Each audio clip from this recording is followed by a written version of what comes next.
그래서 저는 기본적으로 국내 부동산은 이 자금 조달서를 계획으로 한 자금 출처 조사가 앞으로 핵심이 될 거고, 이걸 계속 좀 더 확장이 된다면 해외 부동산도 비슷하게 가지 않을까, 저는 그렇게 보고 있습니다. 그러면서 이제 약간 살짝 지금 들으시는 분들은 이제 슬슬 짜증이 나기 시작하죠. 저요.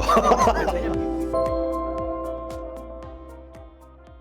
자, 그럼 이제 좀 본격적으로요. 주된 터킹 포인트가 될 텐데, 저희 채널의 여러 구독자분들 중에 한국에 계신 한국인으로서 투자에 관심을 갖는 분들이 굉장히 체감할 수 있을 만큼 늘었어요. 그리고 또 최근의 상황이라면 이게 뭐 정말 미국 시장에 반영이 됐다고 제가 지금 생각하지는 않습니다만, 이 기준금리 내려가고 또 이제 분위기 자체가 좀 드디어 꺾여서 투자가 환경이 좋아지는 거 아니냐라는 그런 기대를 하다 보니 더 관심이 늘어나는 것 같아요. 그러면 어찌됐건 결국은 첫 단추로서 한국에서의 자산을 정리하고 미국에 투자를 한다거나 그런 분들이 알아야 되는 그런 내용들이 있을 것 같거든요. 그 얘기를 한번 해봤으면 좋겠는데요. 일단 그런 관심을 갖는 분들이 혹시 주변에 많이 있으신가요? 해외 부동산. 주변에 그래도 계시죠. 네. 계시는데 이분들의 한 가지 공통점이 뭔지 아세요? 일단 국내 부동산 하나 세팅이 끝나 있다는 거예요. 아, 물론이죠. 그래서 가급적이면은 이제 국내 부동산을 좀 이제 좋은 거 하나 갖고 계시거나, 아까 얘기했던 것처럼 또또란 한 채 뭐 이런 걸 하고 눈을 돌려 한다는 말씀이죠. 그래서 거기서 이제 크게 두 가지 정도로 나뉘는 것 같아요.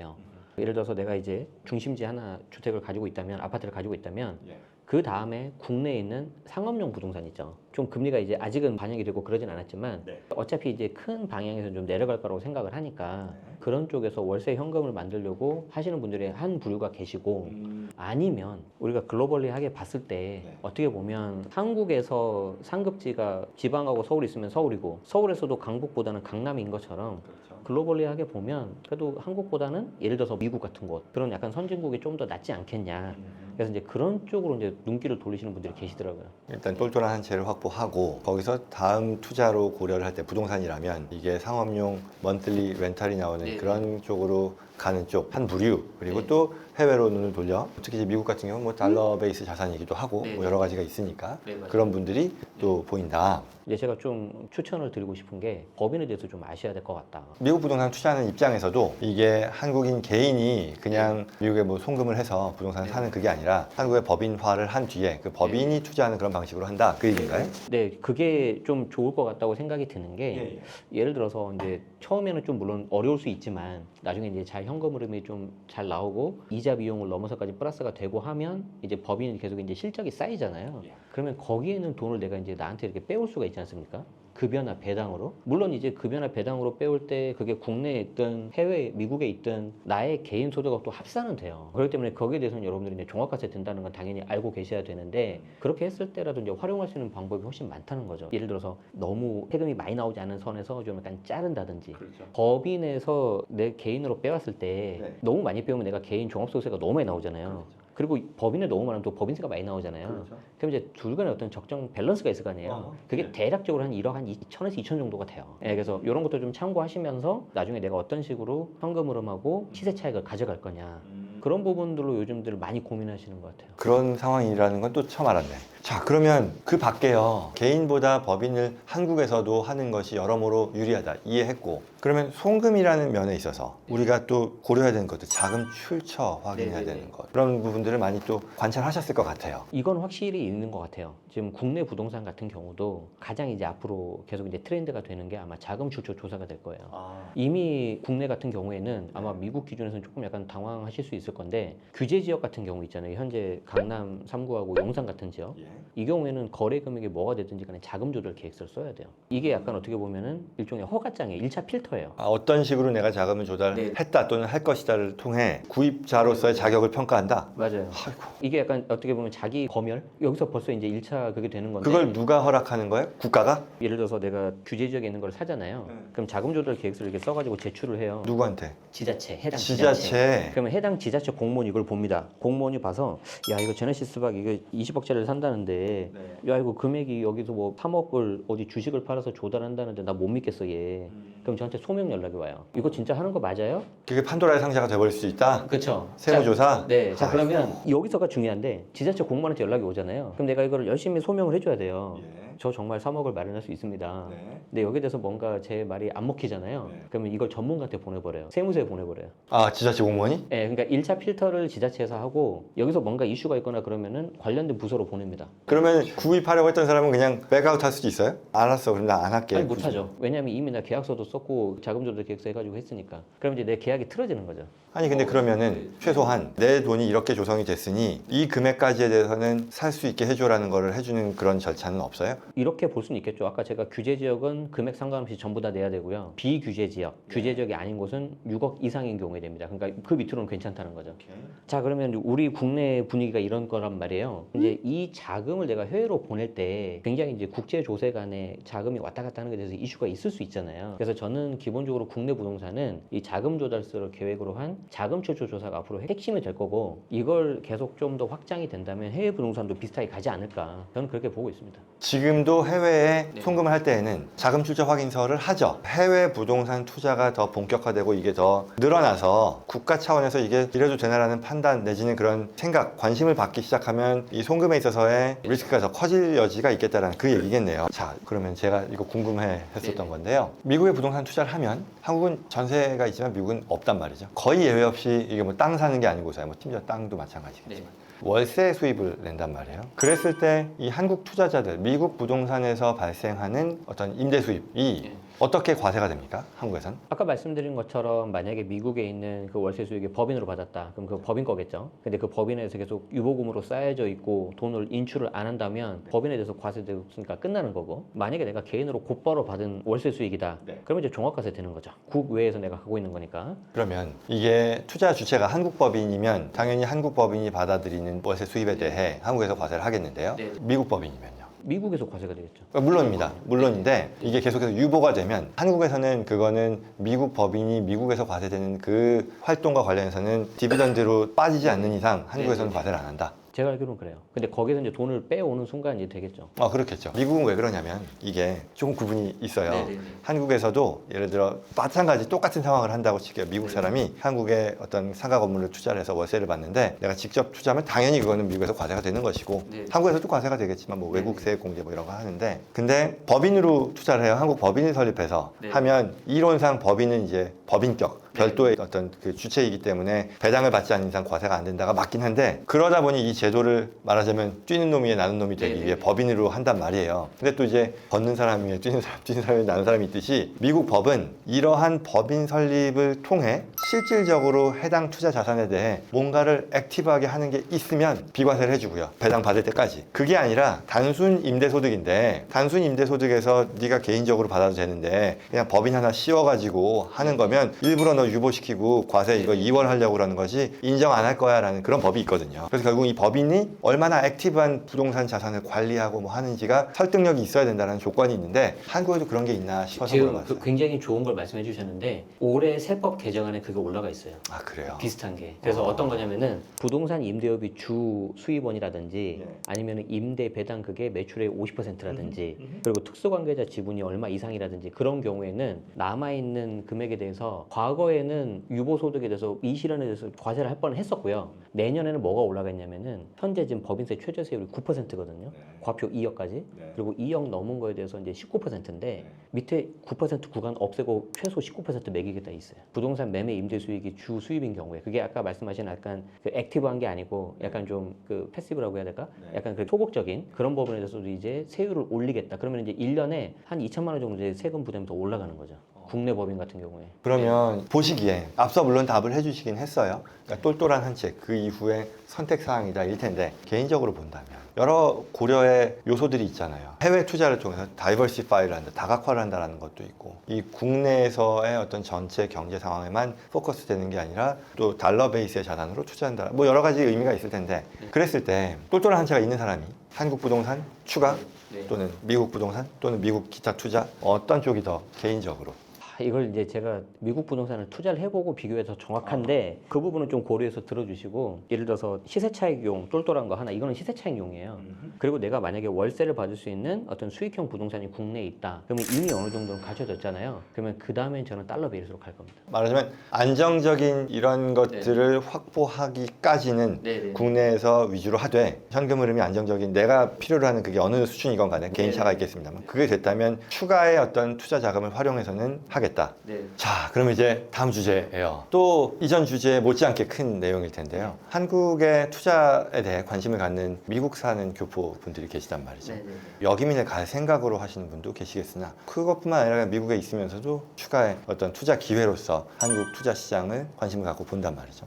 그랬을 때 뭐 일단 크게는 어떤 부분들을 가장 우선적으로 고려해야 될지. 기본적으로는 미국보다는 훨씬 더 한국 세법이 복잡하고 규제가 심하니까 다 하시기에는 좀 부담스러우시겠지만 제가 한 5분 정도에서 서머리를 해드릴 건데 이 정도는 알아야 될 것 같다. 오케이. 예. 핵심만 제가 뽑아서 말씀드리면 처음에 취득할 때 취득세를 내는데 1에서 3% 취득세가 잘못하면 12%까지 갈 수 있다. 이게 한때 외국인은 적용이 안 된 적이 있었어요. 그래서 부랴부랴 이제 법을 고쳐가지고 외국인도 똑같게 이렇게 적용이 됐는데 어쨌든 이걸 들으시면 어떤 생각이 드시겠어요? 아, 내가 그러면 국내 부동산을 대한민국에서 취득을 할 때 너무 여러 개를 한꺼번에 사면 안 되겠구나 라고 생각이 들 거고 어쨌든 나는 그래도 8% 12% 내더라도 좀 사겠다 하시는 분들은 처음에 뭘 사야 되냐면 무조건 비싸고 좋은 걸 사야 돼요. 왜냐하면 10억짜리를 사는데 처음에 사면 3%란 말이에요. 뒤에 잘못 사면 12%가 돼버려요. 그렇기 때문에 결론은 좋은 걸 먼저 사야 돼요. 어차피 똑같은 금액인데 세율이 올라가 버리면은 잘못하면 4배까지 가버리거든요.